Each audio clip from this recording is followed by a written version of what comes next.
Sometimes Windows PowerShell keeps popping up and closing, especially when booting up the operating system each time on a Windows 10 or 11 PC. That is, this tool opens by itself on startup and then automatically closes, and this is frustrating when you run into these common issues. So, in order to fix it, it is likely that Windows PowerShell is configured to run in the Startup tab in Task Manager. So, to stop Windows PowerShell from popping up on Startup in Windows 11 or 10, you can disable the process by following our steps.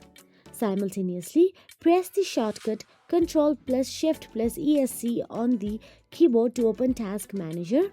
Then click More Details and tap on the Startup.